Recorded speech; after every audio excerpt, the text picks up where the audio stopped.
¿Qué tal? Aquí estamos. Bienvenidos a la emisión central de Noticias RCN por nuestra tele. Son las 6:30 en la costa este de los Estados Unidos y aquí están las noticias del momento. En Colombia el posconflicto ya comenzó.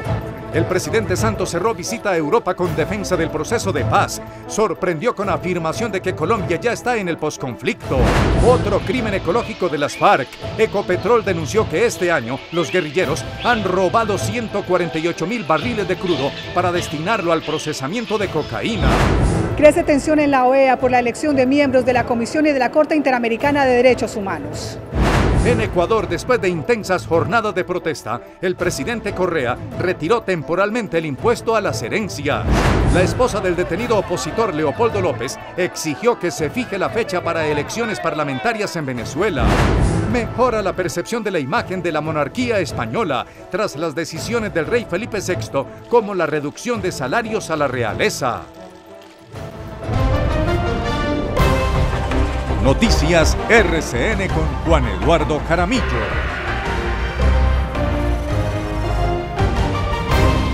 Iniciamos con la vehemente defensa que hizo el presidente Santos al proceso de paz en Noruega, uno de los países garantes de los diálogos con las FARC.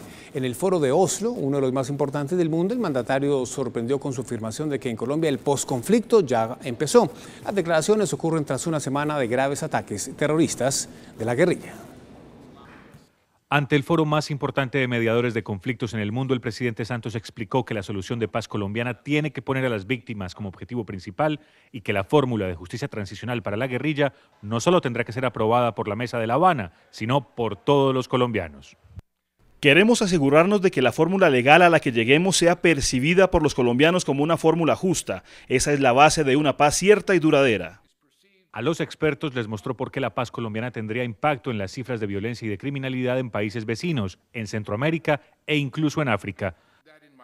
En Colombia el posconflicto ya comenzó hace algunos meses o años y estamos señalando las raíces del conflicto, que ha sido especialmente cruel y violento.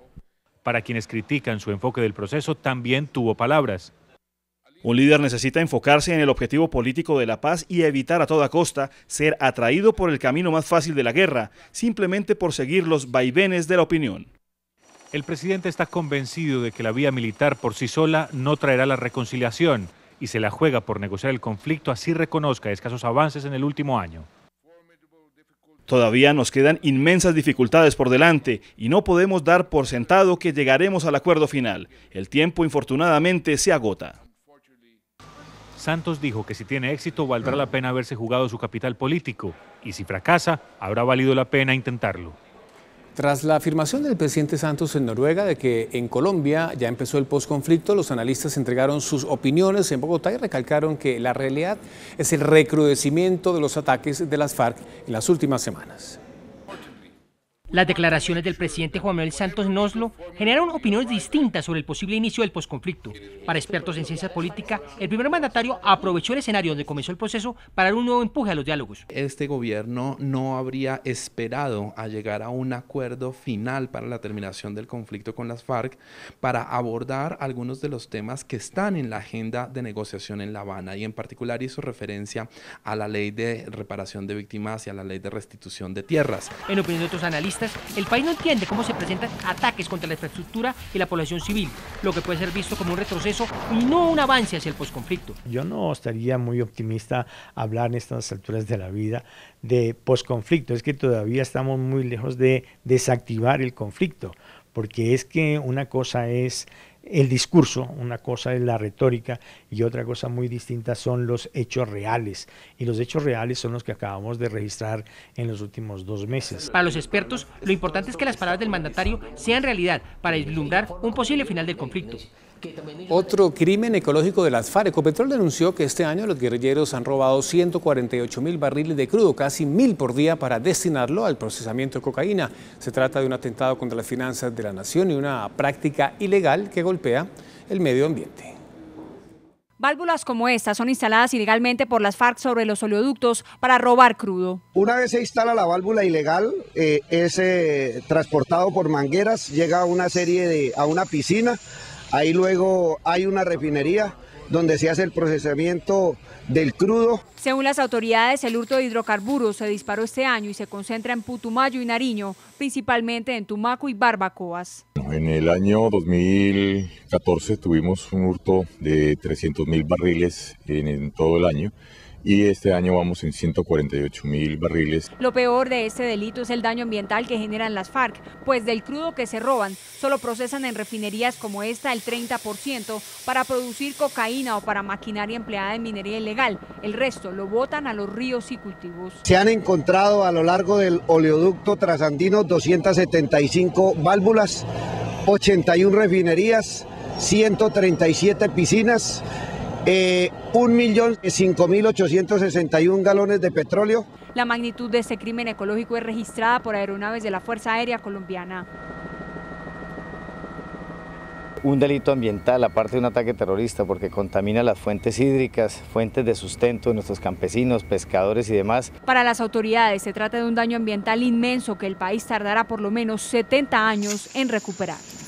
Polémica elección de jueces del Sistema Interamericano de Derechos Humanos de la OEA. Hay candidatos de Bolivia y Ecuador, países cuestionados por restringir las libertades civiles. RCN en el lugar de la noticia con nuestra corresponsal en Washington, Marta Lucía Ávila. Marta, ¿qué tal? Muy buenas noches.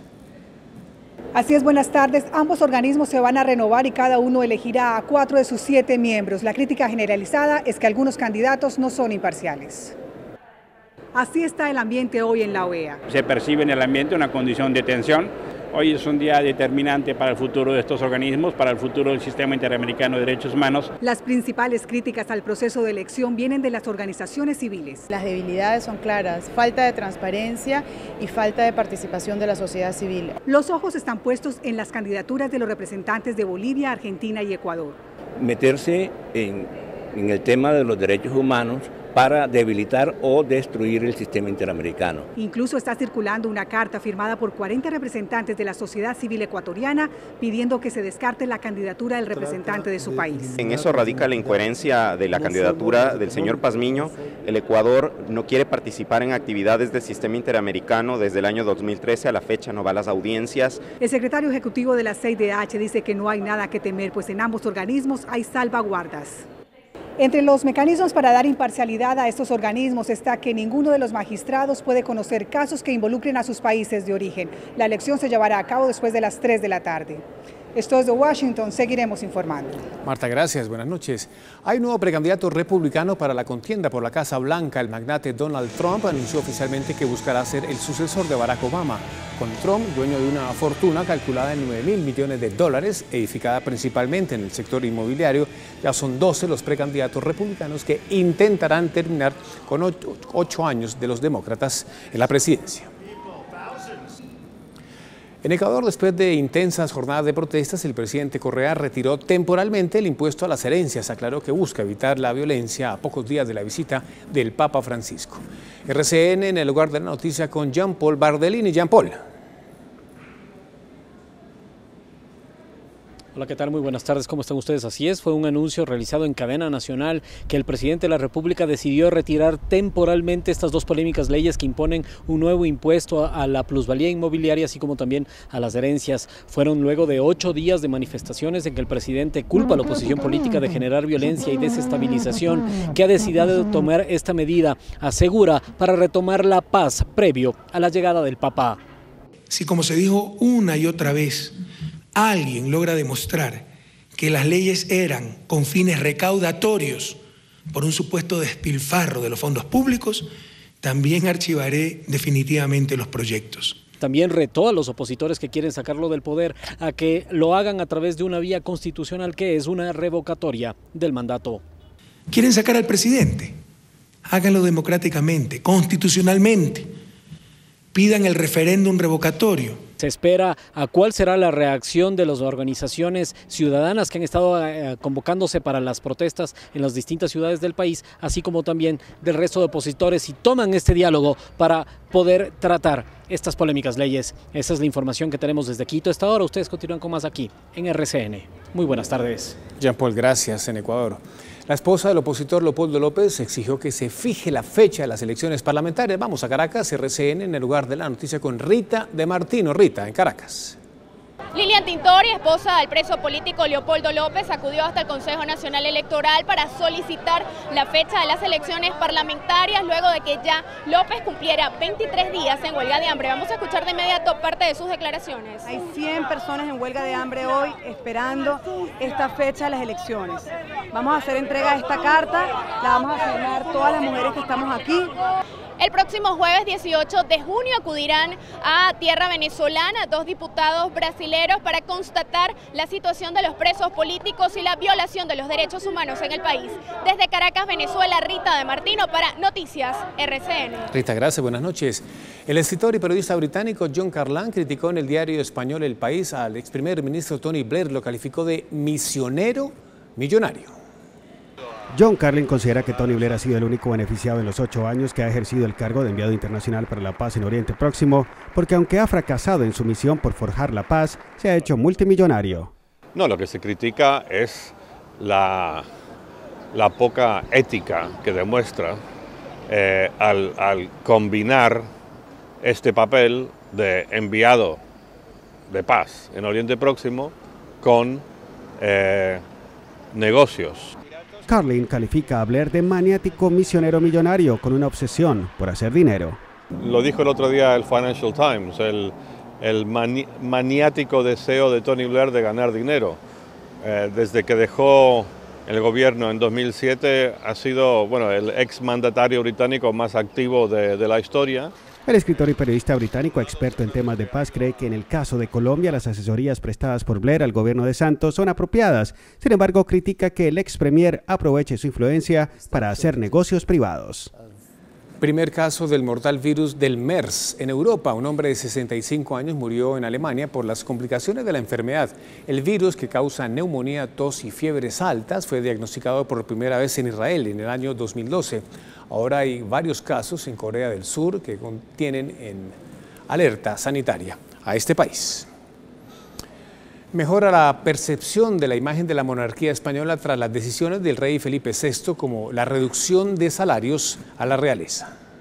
A menos de 4 días de conmemorarse el primer aniversario de la proclamación de Felipe VI como el nuevo monarca español, varias encuestas reflejan una mejoría en la imagen del actual rey. Todo eso gracias a las medidas de austeridad y transparencia que está adoptando la Casa Real a su cargo. Él se ha distanciado del problema más grave que tiene la monarquía en España ahora mismo, que es el caso de la imputación de la infanta Cristina, su hermana. En las calles son muchos los que resaltan la imagen del rey y sus gestiones por mejorar la opinión que se tiene de la Casa Real. Espero que lo cumpla, que sepa lo que tenga que hacer. Y si empieza por lo de la hermana, me parece de maravilla. Todavía tiene que hacer más. Padre, pues parece que lo ha dejado en buenas manos. Para el experto en familia real José Apés Arena, es importante la presencia de un rey para un país históricamente monárquico, pues permite gozar de mayor estabilidad. Muy bien, una pausa y cuando regresemos los deportes, las dudas de Colombia antes de enfrentar a Brasil en la Copa América y el álbum de las esposas de los futbolistas. En segundos les contamos de qué es.